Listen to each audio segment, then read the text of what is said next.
Calma.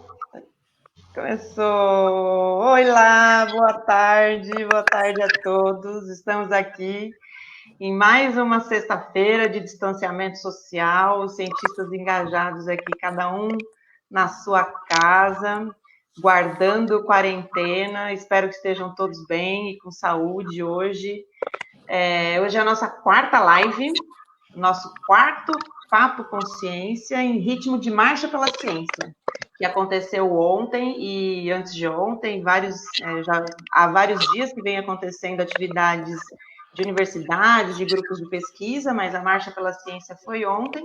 Teve uma manifestação virtual, um aplicativo em Brasília, teve tuitaço, teve debate hosteado pela SBPC, teve debate hosteado pelo canal USP, e hoje a gente está aqui na nossa live da Marcha pela Ciência com a coordenação dos cientistas engajados. Eu queria apresentar todos, porque temos aqui pesquisadores e cientistas com um currículo enorme.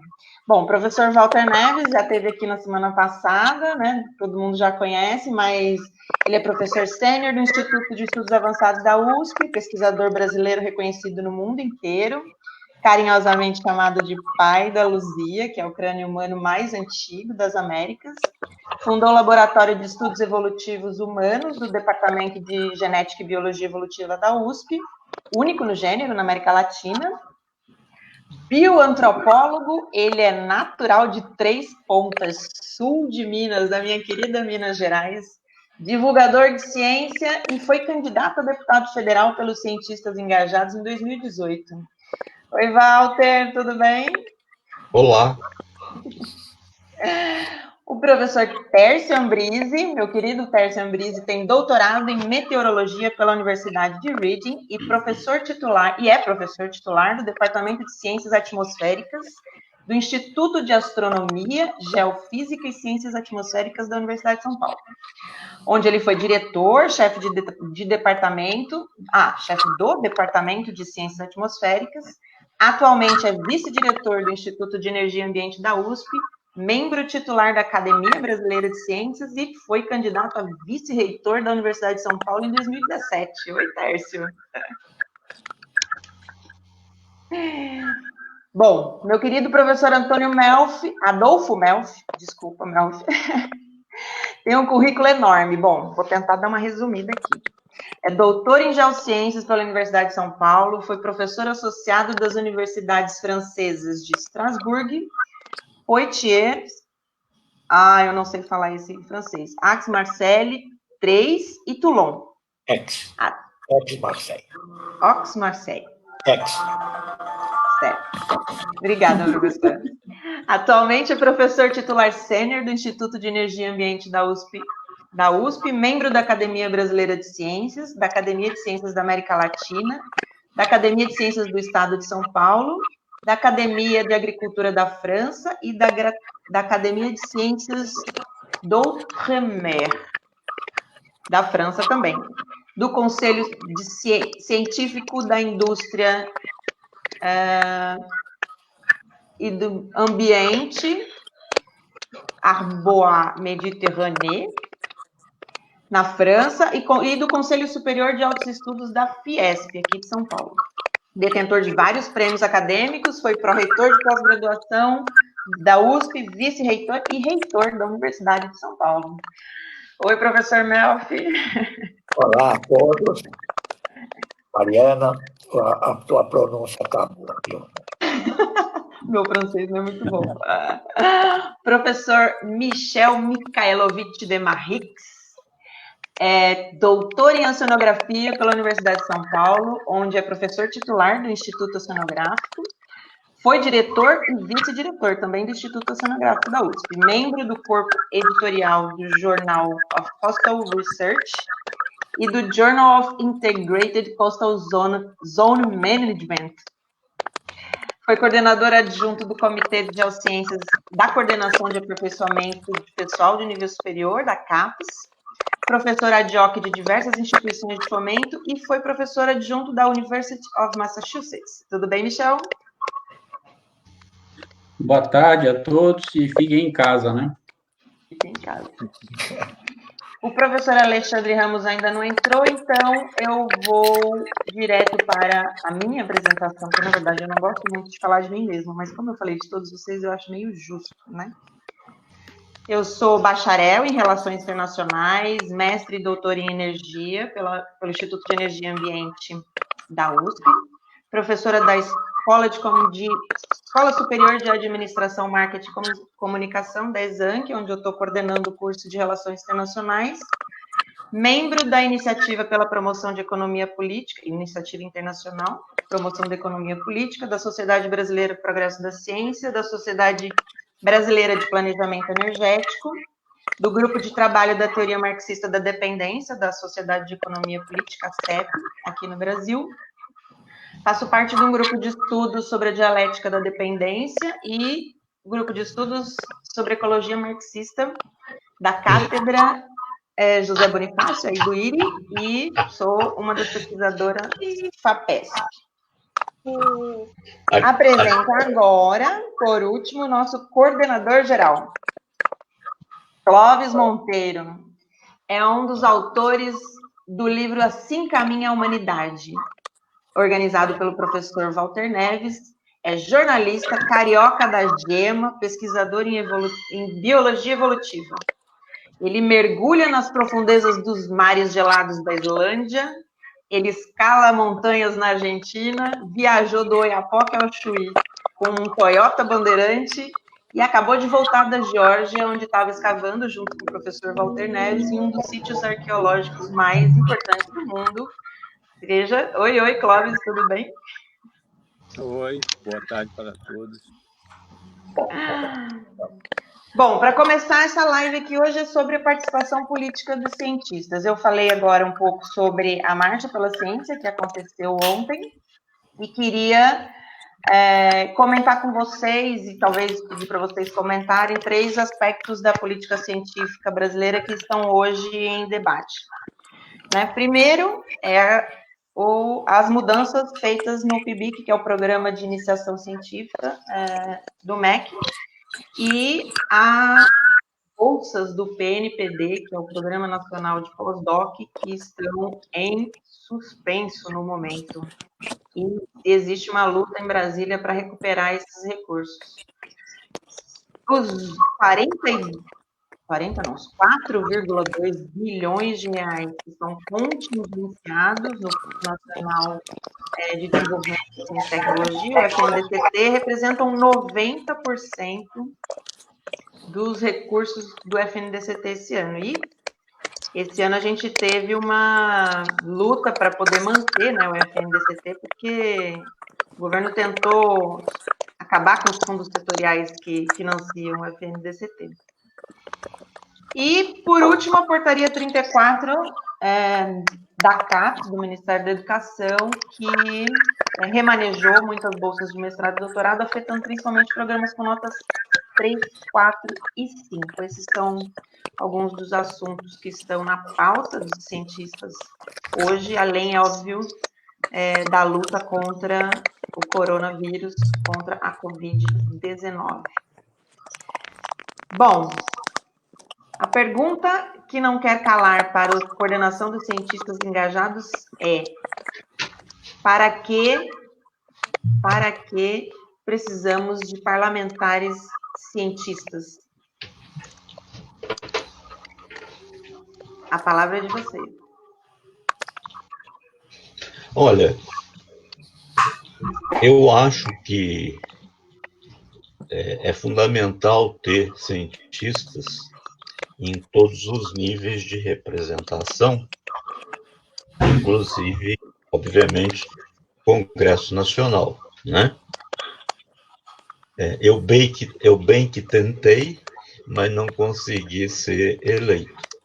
Mas eu acho que nós não temos hoje ninguém no Congresso Nacional com uma pauta ou com um mote de ciência, né? Você até tem pessoas sensíveis à causa, mas você não tem ninguém lá que cuja bandeira principal seja a questão da ciência, né?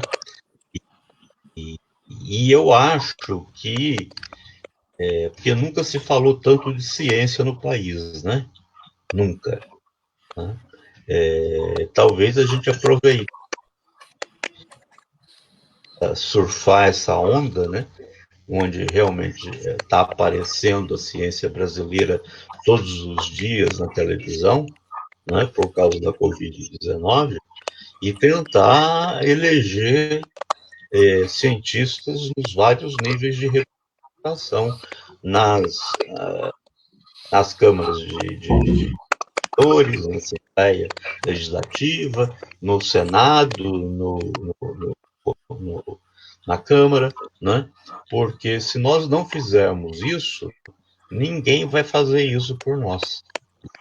Então eu acho que eu e você tentamos, eu e Mariana tentamos, nos candidatamos em 2018, no meu caso, a deputado federal e a Mariana, deputada estadual, mas tivemos um número muito expressivo de votantes, muito expressivo, né? Mesmo com os recursos, os parcos recursos que nós tivemos para fazer campanha, né? Porque eu acho que os cientistas agora, com essa questão da epidemia de coronavírus, né, vai conquistar um nível de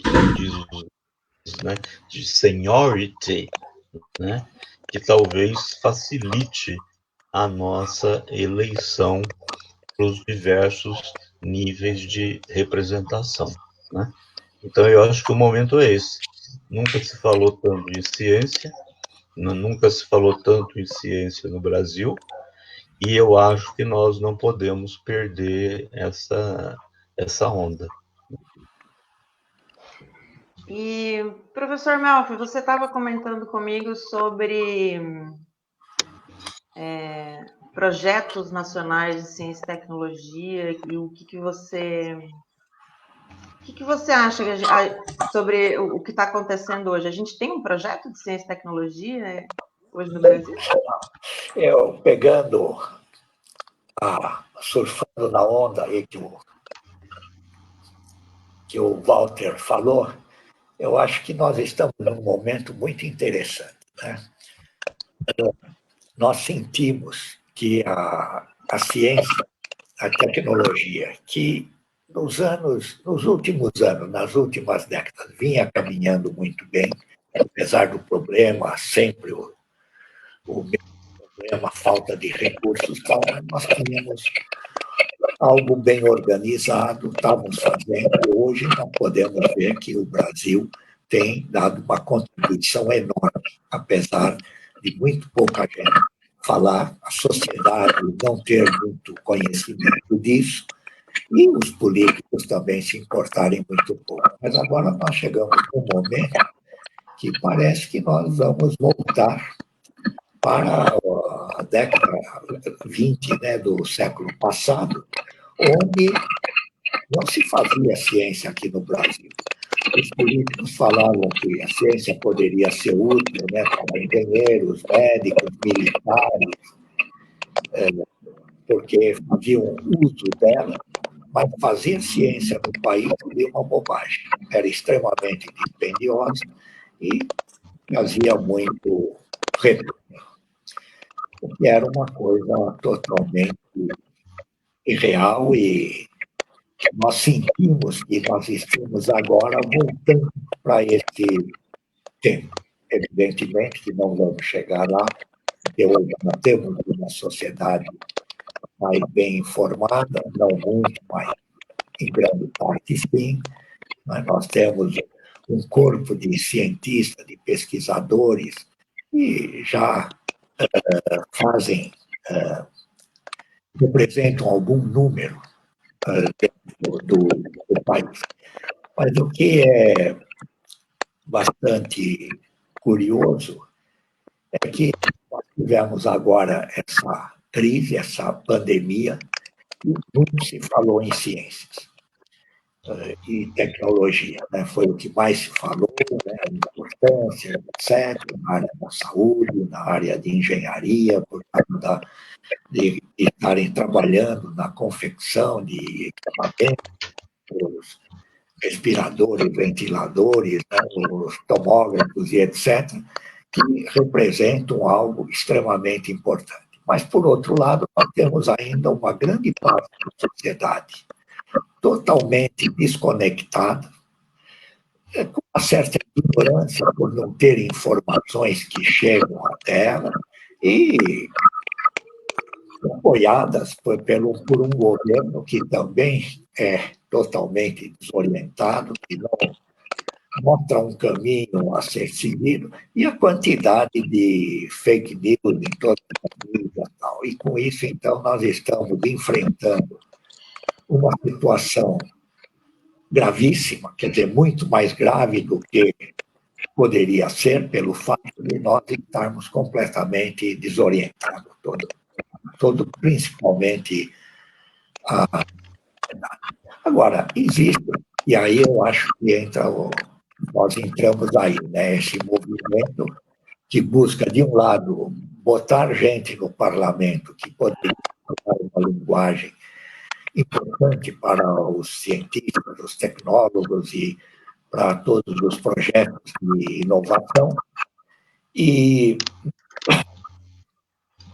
ao mesmo tempo, ter um grupo, um movimento político, que é esse nosso, né, que pudesse fazer, tentar mostrar para essa sociedade que está desinformada a importância que a ciência pode trazer para o próprio bem-estar dessa sociedade, né?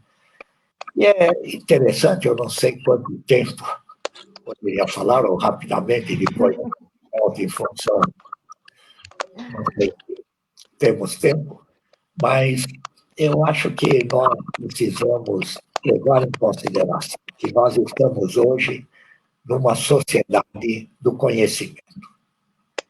Então, se nós queremos que o Brasil tenha o desenvolvimento que ele poderia e que ele deveria ter, e que não tem por causa dos problemas relacionados, sobretudo, o nosso sistema político, que funciona muito mal, né? Nós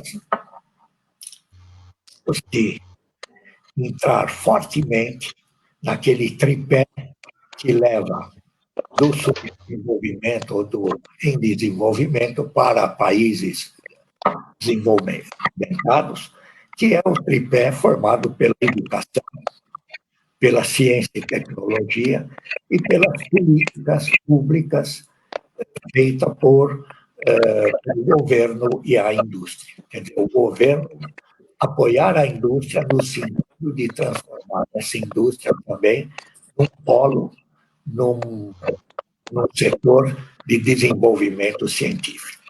Bom, todos os países, não vamos dar os exemplos aí, mas o clássico é o da Coreia do Sul, eles fizeram exatamente isso. Investiram na educação em todos os níveis. Quer dizer, nós hoje falamos da iniciação científica, mas eram programas que nós deveríamos ter desde o fundamental. Exatamente. Mas isso seria fundamental e ninguém pensa, né? Quer dizer, a gente fala, mas não há pessoas que coloquem isso em funcionamento. Por isso que é extremamente importante que a gente tenha pessoas desse calibre, né, com essa visão, com essa formação, que poderia não só divulgar a ciência, mas também trabalhar no sentido de conseguir, nos locais privilegiados, que é o parlamento, né, a Câmara, o Senado, em nível estadual também, né, a Secretaria de Ciência e Tecnologia e tal, e, por que não, nas câmaras de vereadores, que também deveriam ter uma importância para mostrar certos aspectos e tornar, como diz o Beatles, a sociedade mais sábia, né? Eu acho que... Então, eram essas algumas palavras que eu gostaria de introduzir. Primeiro, mostrando a importância desse nosso movimento, que está crescendo, felizmente. Hoje estamos aí festejando 2 anos, né? E acho que ele foi criado numa época extremamente importante, porque nós estávamos num pico ascendente de ciência, tecnologia, etc., faltando muita coisa, mas estávamos realmente num pico ascendente, e hoje nós estamos num retrocesso enorme. Se nós não tomarmos cuidado, realmente a gente vai voltar para 1920, quando se falava muito, e ao seu Amoroso Lima, né, fez críticas muito sérias, né, aquelas críticas que ele tinha bom conhecimento, né, de falar que se pensava em ciência única e exclusivamente para o uso, não se pensava em fazer ciência, porque, além de cara, nós não tínhamos condições essas que foram criadas na década de 30, né, com a criação das universidades, e na década de 50, com a criação do CNPq, que organizou o primeiro sistema de ciência e tecnologia no país. Então, eu queria só resgatar aqui um aspecto que o professor Melfi colocou, que é do ponto de vista municipal, a importância de termos representantes nas câmaras municipais, também porque a educação básica é feita exatamente pelos municípios, né? pelas prefeituras. Então, faz parte da construção dos cientistas, né? dos futuros cientistas, a gente ter uma educação básica voltada para a ciência. Eu gostaria de complementar um pouco a fala do professor Melfi, professor Walter, que uma coisa que eu reparei, não só a ciência agora, em função até da pandemia ter sido exaltada, né, e todos os profissionais ligados à saúde e outros profissionais que estão trabalhando na parte de desenvolvimento de equipamentos para a saúde e outros, isso tem sido notório. Mas uma coisa que alguns governos, e aí eu vou ter que falar, o nosso governo aqui em São Paulo fez, foi colocar cientistas como conselheiros dentro de grupos de tomadores de decisão. Né? Por exemplo, o conselho que está gerenciando a crise da pandemia em São Paulo, ele tem ouvido cientistas, né? E isso tem atraído uma coisa extremamente importante, que é a academia mais próximo dos tomadores de decisão. Né? Então, isso não ocorre, na verdade, a nossa grande briga, a grande confusão do nosso país, de muitas pessoas, de um governo que não tem essa clareza, que acha que uma crise como essa não significa nada, que a vida não tem importância, né? Mas, ao contrário disso, nós sabemos que a vida, né? Cada vida é importante, né? E a luta por essa vida é importante, acima de qualquer coisa. Então, na verdade, a academia tem conseguido estar um pouco mais próximo dos tomadores de decisão e também, né, um pouco mais próximo da própria sociedade, porque isso tem fomentado palestras, né, dos profissionais da ciência, né, mostrando exatamente, lutando contra essas fake news que têm surgido. Né? Fake news, inclusive, surgido por causa do quê? De um governo que não consegue se expressar ou não quer ouvir a ciência. E não é só, eu estou dando o exemplo da pandemia, mas isso tem ocorrido em diversos outros setores do governo e da nossa sociedade, como, por exemplo, ataques ao meio ambiente.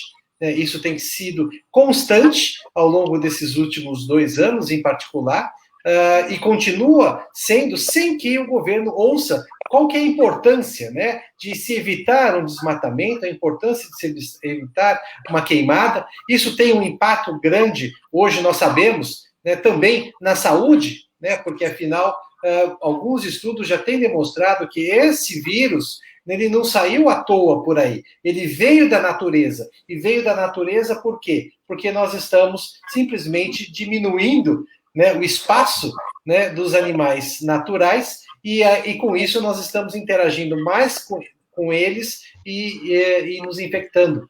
Né? Então, há um paralelo muito grande entre o que nós estamos vivendo em termos de pandemia e também o que nós estamos vivendo em termos de mudança do clima ou do ataque antropogênico, né, que nós estamos fazendo no nosso meio ambiente. Eu acho que isso tem algo que nós precisamos estar relevando e enfatizando cada vez mais, né? Essa aproximação à academia e tomadores de decisão. Inclusive saiu uma pesquisa essa semana, o professor Marcos Buquerige me encaminhou hoje, sobre a relação entre o desmatamento e o avanço das epidemias, né? Ele, inclusive, pondera que esse desmatamento pode acabar com as nossas chances de encontrar respostas para esses novos vírus, né? Porque uma boa parte das novas medicamentos e tal, não sei o que, estão sendo pesquisados em locais como a Amazônia, como a Mata Atlântica e tal. Então, essa relação está sendo estabelecida, inclusive, por profissionais da área de biologia, biociência. E aí, obviamente, aquilo que o professor Walter já mencionou, tá aí a importância de nós termos cientistas, né, próximos do governo. Aliás, cientistas junto com o governo para tomadas de decisões corretas, né, baseados em ciência, baseado em alguma coisa sólida, e não no que alguns acham, né, que alguns acham que é gripezinha, outros acham que a culpa de tudo é de índios e outros, né? Na verdade, o que nós precisamos é mostrar para aqueles que não são da área, né, a importância da ciência, o que a ciência tem produzido, e, em função disso, criar leis mais direcionadas, né, que possa haver uma proteção para a sociedade como um todo, né, e não para interesses próximos. E eu acho que essa é a capacidade que o cientista tem, pela visão de mundo, né, que ele acaba adquirindo ao longo da sua experiência, da sua trajetória acadêmica, que pode ser transmitida para nossos parlamentares. Pois é. E você, Michel? E como é que é a sua visão sobre a participação política dos cientistas? Olha, Mariana, bom, em primeiro lugar, eu considero tremendamente importante a participação, eu concordo com os outros colegas em tudo, eu acho que, inclusive, realmente essa participação ela tem que começar dos municípios, os municípios precisam fortalecer também, né, a ciência, né, através de diversas iniciativas, através de diversas... e também os gestores, né, os tomadores de decisão nos municípios precisam efetivamente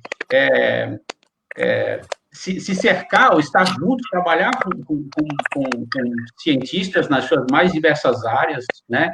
Isso eu considero absolutamente fundamental. E eu quero chamar a atenção de um aspecto que o Tércio falou, que, na verdade, assim, fica parecendo que todo o resto dos problemas parou, né? Porque nós estamos diante de uma pandemia e fica parecendo que todo o resto dos problemas desapareceu, né? Não é verdade. Por exemplo, nós temos problemas ambientais seríssimos acontecendo no Brasil, mas que ficaram colocados de lado por conta da pandemia, né? Então, por exemplo, nós estamos assistindo, um exemplo da minha área, né? Nós estamos assistindo mais um processo gigantesco de branqueamento dos corais do Nordeste e em Abrolhos, por conta de mudança climática, de aumento de temperatura, mas isso, vamos dizer assim, não é que não tem importância, mas isso acaba sendo colocado de lado dentro de um panorama mais dramático, né? Agora, uma coisa que eu acho importante é que eu acho assim, de uma maneira geral, os cientistas ainda não caíram no coração do povo, né, da sociedade, né? Eu tenho uma experiência de alguns anos de participação de Marcha pela Ciência e assim, a gente ainda não vê uma aproximação muito forte, né? Assim, uma adesão, eu diria, né? Uma adesão muito forte da população, de uma maneira geral, pelos cientistas, né? Por outro lado, eu vejo que essa situação está mudando agora, né? E ela está mudando muito em função da atividade de alguns muito bons divulgadores de ciência que apareceram recentemente, né? E de algumas muito boas iniciativas de divulgação de ciência que apareceram, né? Reforçadas agora, obviamente, pela pandemia, né? Mas, assim, existem tentativas sérias e honestas de fazer a ciência chegar mais perto da sociedade, né? De divulgar a ciência que todos nós fazemos, e aí existe um problema muito sério, né? Porque, infelizmente, os nossos tomadores de decisão hoje em dia acham que ciência é só tecnologia, né? E não, né? Ciência é ciência humana, é uma coisa muito mais ampla, né? É sociologia, é filosofia, é história, é tudo isso. E isso, na verdade, infelizmente, essa ciência está sendo colocada de escanteio, né? Essa ciência humana está sendo colocada de escanteio, o que é perigosíssimo, né? É perigosíssimo para a nossa própria sociedade, né? Então, assim, por um lado, eu acho que, assim, falta ainda a gente, essa aproximação, mas eu acho que tem gente muito boa e muito séria tentando essa aproximação e conseguindo, né? E conseguindo influenciar, se não influencia os tomadores de decisão do governo, pelo menos influencia uma parte importante da sociedade. O IO é famoso pelos seus projetos de divulgação científica, lindíssimo, né? A banca do peixe é a coisa mais divertida. Os extremófilos, né? Os heróis, bactérias super resistentes, os heróis que as meninas bolaram, é a coisa mais linda do mundo. Então, você veja, Mariana, nós fizemos uma iniciativa, né, no ano passado, uma iniciativa na Avenida Paulista, nem era o lugar mais de maior passagem de pessoas pela Avenida Paulista, mas a quantidade de gente que chegou e quis saber e quis conhecer, né? Quer dizer, eu acho que sim, assim, a gente precisa multiplicar essas iniciativas de divulgação científica, sabe? Só assim a gente vai conseguir chegar e a gente vai conseguir influenciar a sociedade como um todo e espero, em breve, poder influenciar os tomadores de decisão. O professor Walter queria falar alguma coisa? Eu acho que de todos nós, acho que o único que teve uma experiência de se candidatar, né, ao parlamento, tendo como mote um cientista no Congresso, fui eu. Processo, né, evidentemente que eu tive uma relação bastante diversificada, né, em termos de relacionamento com a população brasileira, principalmente com a população de São Paulo, né? E o que mais me entristecia nessa relação é que não tem ideia de que existem cientistas no Brasil, né? E isso é uma coisa muito interessante. Por um lado, elas achavam assim que a ciência é lá na NASA, né? Mas não tem cientista no Brasil. Não sabiam que existem cientistas no Brasil. Mas, por outro lado, quando elas descobriam que tem cientista no Brasil, os olhos delas brilham, não é? Então, é fundamental fazer divulgação científica para o grande público.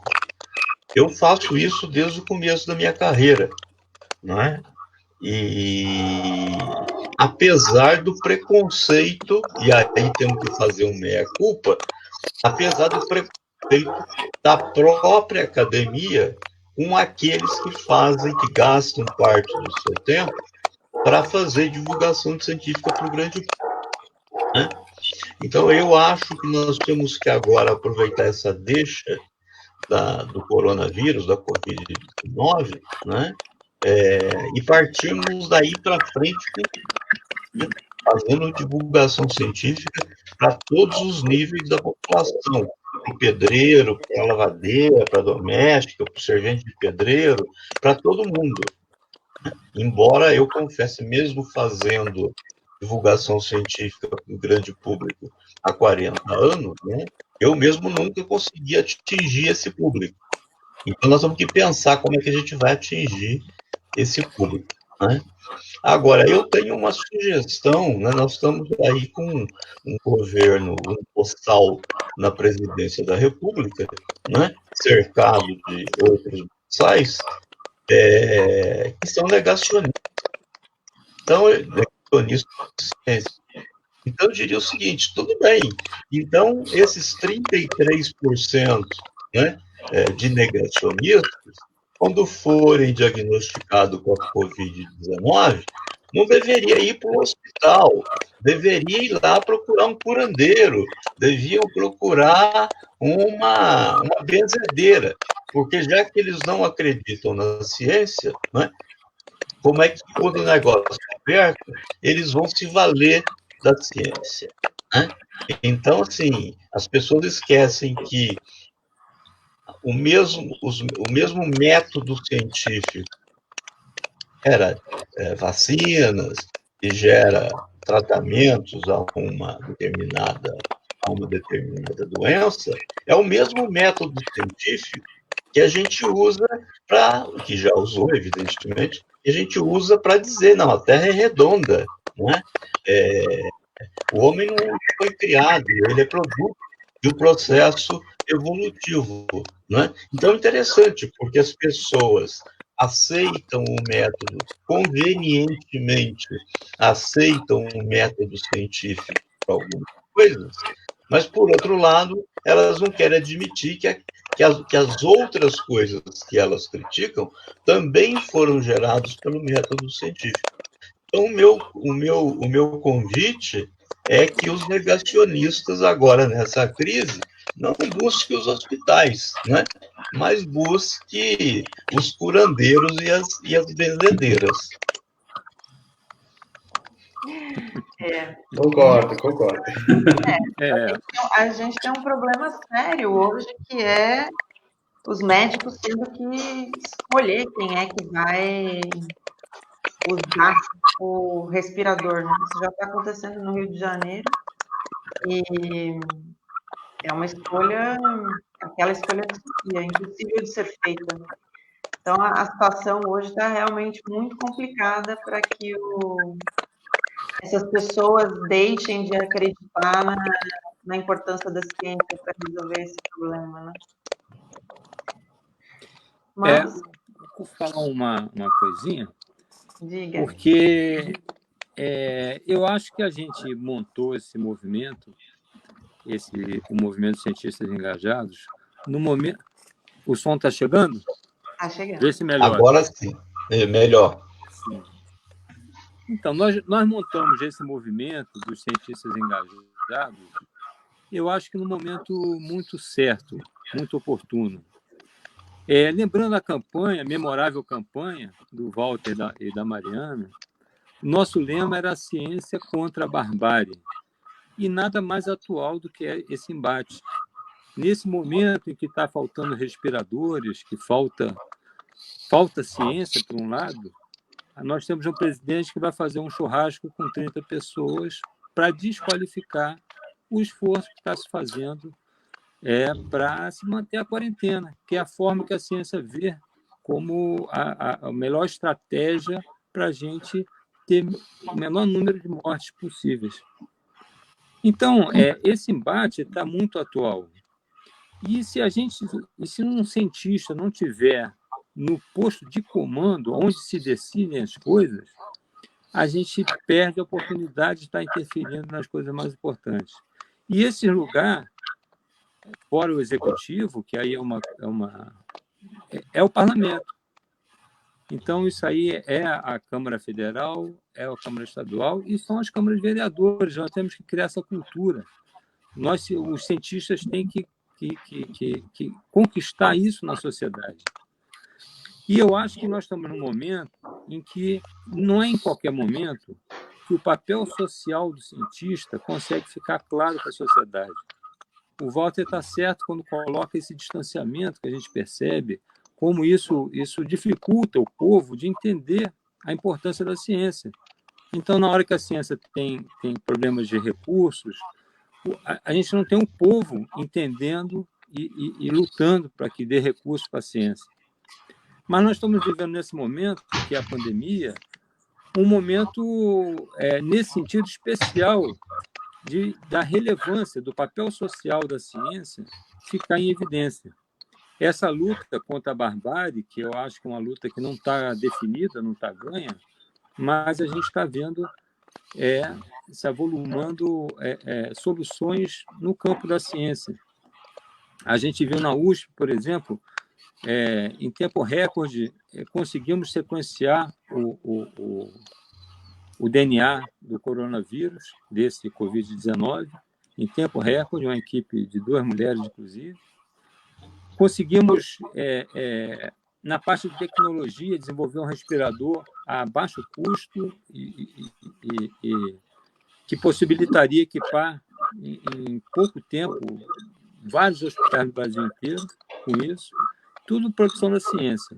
Conseguimos o Paraisópolis, que é uma comunidade muito grande em São Paulo, uma favela gigantesca.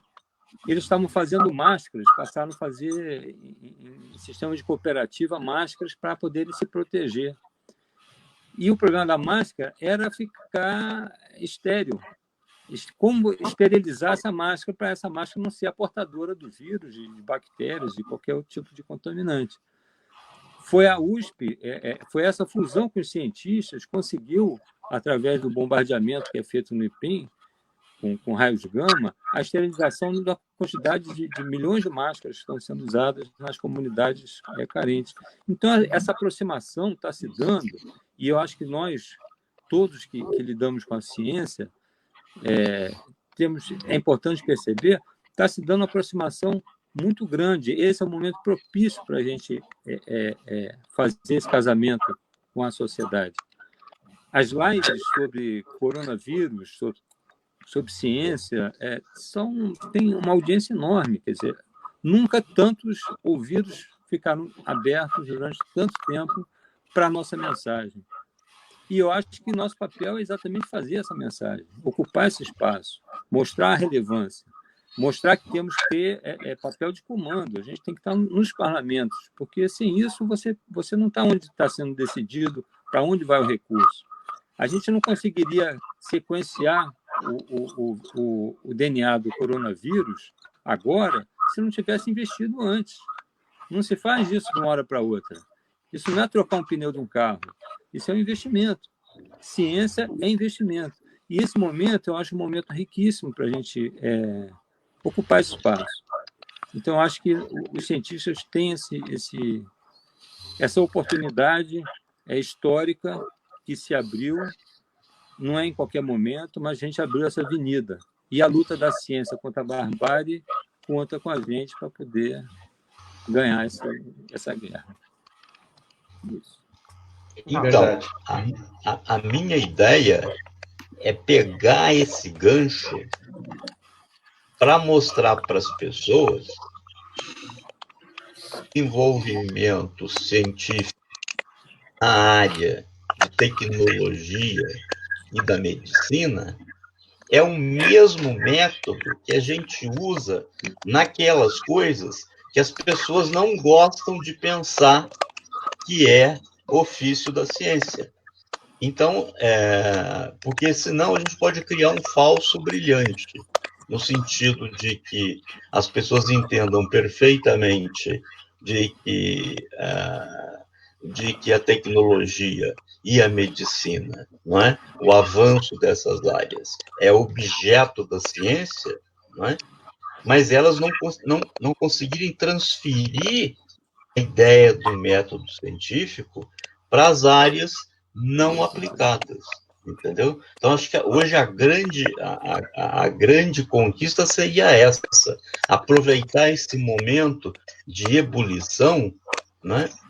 E que tudo está sendo jogado nas costas dos cientistas, porque não poderia ser diferente, né? Senão, como eu disse, teríamos que jogar nas costas dos curandeiros e das benzedeiras, né? Então, no momento que tudo isso está sendo colocado nas nossas costas, aproveitar isso, né?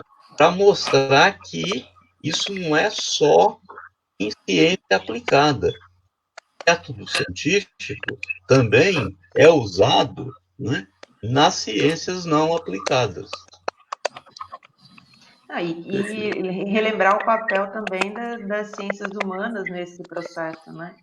Porque as ciências humanas têm sido muito atacadas nos últimos tempos, e eu estou falando aqui do ponto de vista também das ciências humanas aplicadas, né? Que eu sou um internacionalista de relações internacionais.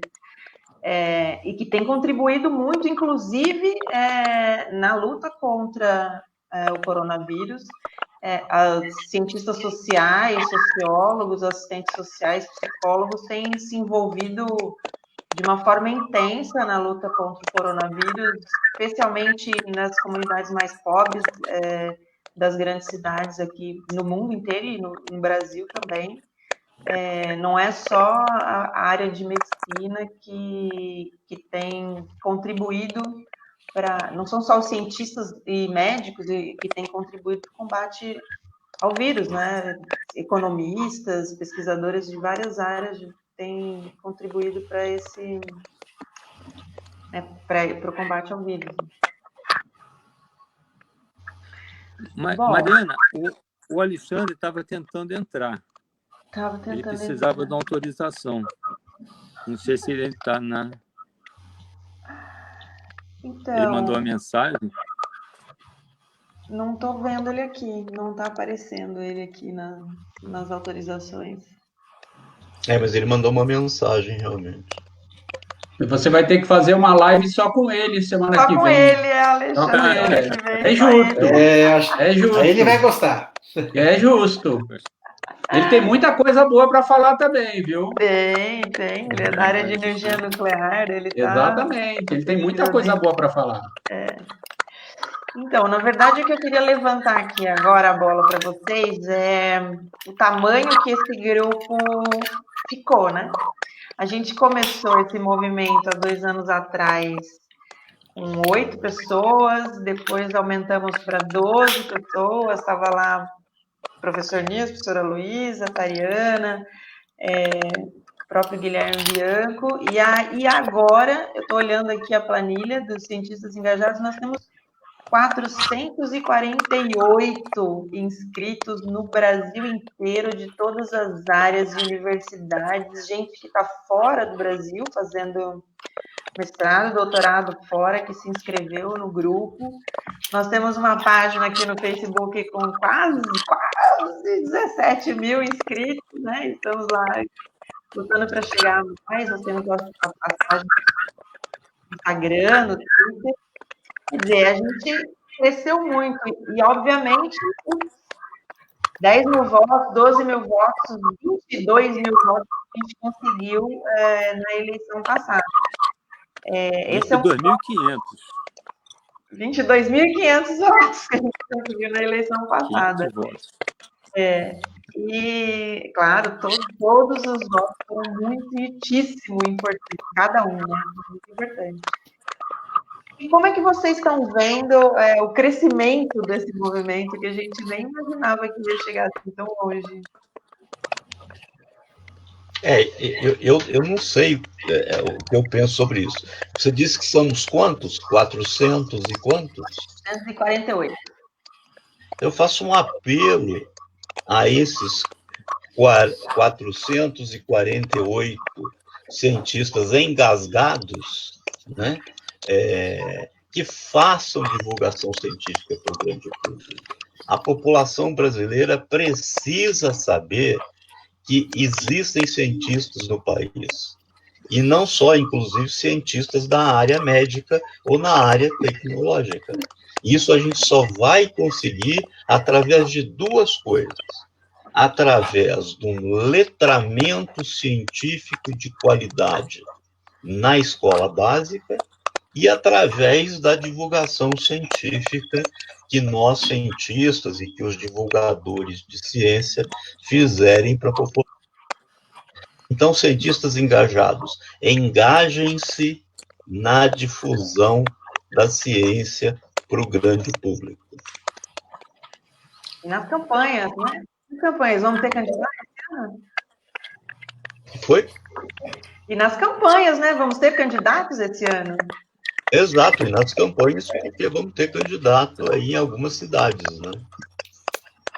Eu queria fazer um apelo, né, para esses 448 com os 17 mil do Face, né, que divulguem, não só divulguem o grupo, né, mas divulguem, né, como o Walter falou, né, quer dizer, participem desse movimento, por favor, participem desse movimento de divulgação da ciência, né? É importante, participem. Por exemplo, se no seu município tiver um candidato que levante a bandeira da ciência, considere votar nesse candidato. É importante, né? É importante, porque só assim a gente vai mudar. O Brasil não pode ter só a bancada da bala, da Bíblia, né? O Brasil precisa ter a bancada do cientista também. É importante, é absolutamente fundamental, tá certo? Né? Então, assim, a gente vê que nas diferentes instâncias do legislativo, a gente tem representantes de um monte de categorias, mas a gente não tem representantes dos cientistas e tampouco dos divulgadores de ciência, né? Muito importante isso, né? Então, assim, quer dizer, devemos, né? Eu estou convidando, né? Essas 448 mais dos 17 mil que multiplique isso, né? E que efetivamente tente fazer um Brasil melhor, né? Por enquanto, nós somos 300 contra não sei quantos mil, mas precisamos inverter essa situação, tá certo? Né? A gente precisa virar esse jogo. Né? É absolutamente fundamental que a gente vire esse jogo. E o Walter falou algo importante também de influenciadores, que é na educação básica. Quer dizer, as nossas crianças têm que saber que existem os cientistas, né, que foram eles que, na verdade, podem não ter escrito diretamente o livro, mas eles providenciaram, né, o conhecimento necessário para se escrever um livro mais básico. Eu acho que dos nossos 448, mais 17 mil, se você tem irmãos, né, falem para os seus pais, né, cobrem das escolas, né, que exista um conteúdo que é dado lá venha da ciência, né, e é a ciência que vai efetivamente prover o conhecimento, né, na direção correta. É óbvio que a ciência tem um monte de certezas, mas muitas do conhecimento básico é o que vai ser passado para eles, e isso tem que ser fortalecido, né, deles também. Então, eu acho que é um trabalho que vem de baixo, né, dos nossos futuros profissionais e políticos, eventualmente, e também para que todos saibam que o cientista engajado no parlamento é extremamente importante ter o grupo de cientistas lá para estar junto com os outros parlamentares de outras profissões, né, trabalhando para o desenvolvimento do país, é fundamental. E aí a gente já discutiu diversas vezes aqui, em vários outros fóruns, de que um país só se desenvolve efetivamente se ele tiver uma ciência forte, né? Se ele tiver uma educação forte de base e uma educação de ensino médio e superior forte e sólida. Dessa forma é que o país realmente vai conseguir se desenvolver. Se não for assim, nós vamos continuar sendo um país em desenvolvimento ainda por vários séculos à frente, né? Nunca conseguindo sair do lugar. Não, eu acho que agora, inclusive, nós temos grande chance de passar para subdesenvolvimento, como éramos catalogados anteriormente. Porque verdade, professor. Nós estamos num retrocesso muito grande, né? E voltando a falar do problema da ciência, né? Do ensino fundamental, eu acho que isso é extremamente importante. Agora, para isso, nós precisamos alocar recursos para que as escolas tenham materiais para determinados processos pedagógicos para ensinar a ciência, né? Hoje nós temos escolas que, como apareceram agora, não tem nem água, para que os alunos possam beber ou lavar as mãos durante o período das aulas, né? Quer dizer, houve uma banalização, né, total com o nosso ensino. Quer dizer, é uma coisa extremamente terrível. E isso acaba, inclusive, tendo influência na entrada dos alunos na universidade. A gente sente essa falta, quer dizer, percebe-se nitidamente que eles não tiveram disciplinas tendo um conteúdo útil, quer dizer, um conteúdo totalmente inútil, tal, né?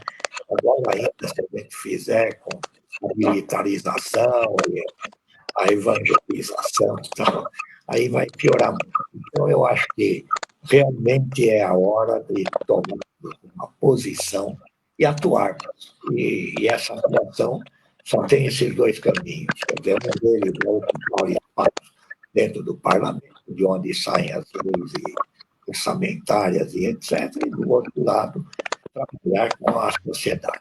Eu acho que grande parte da sociedade que não tinha nenhum conhecimento de ciência e etc., então, hoje, por causa do coronavírus, tem.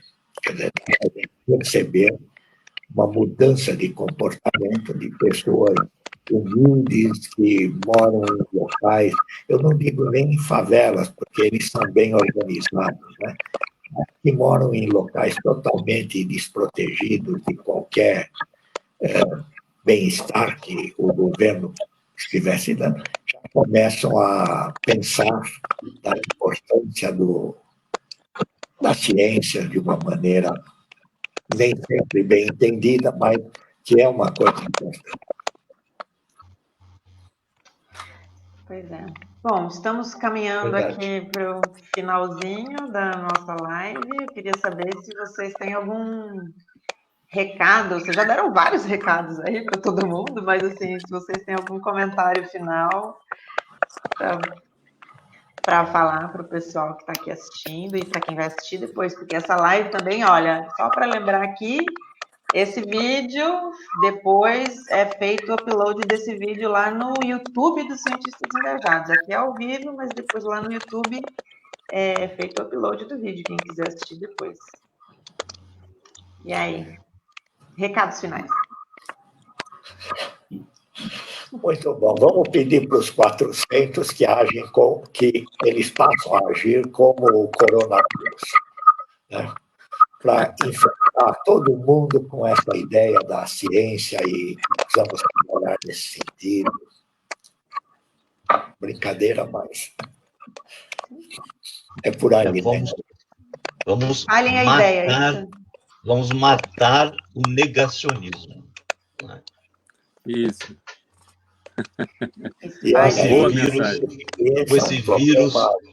Com esse vírus positivo que é a ciência. Exato.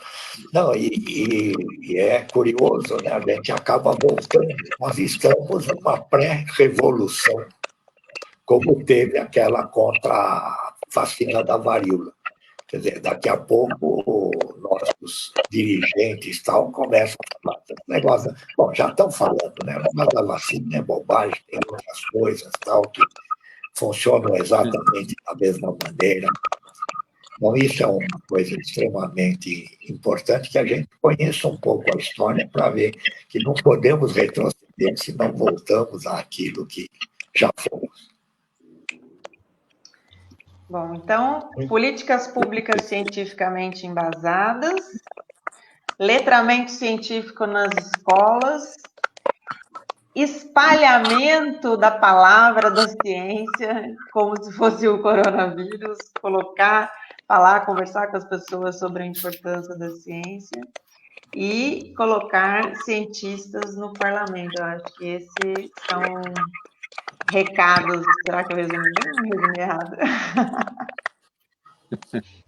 Muito bem resumido. Muito bem resumido.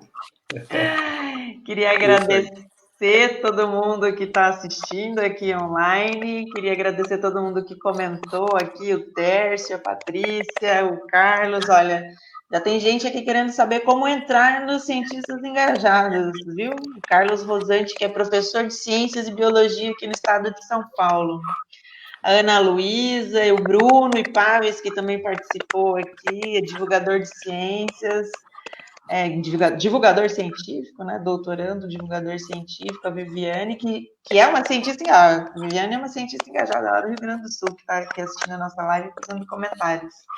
Então, agradecer a todos que estão vendo, né, a nossa live, pedir que compartilhem, que na semana que vem nós estamos de volta às 17h30 aqui no Facebook, com mais um Papo com Ciência, e agradecer a todos vocês, e claro, maravilhosos aqui pela presença.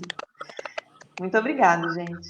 Obrigado, boa noite a todos. Um abraço, fiquem em casa. Valeu.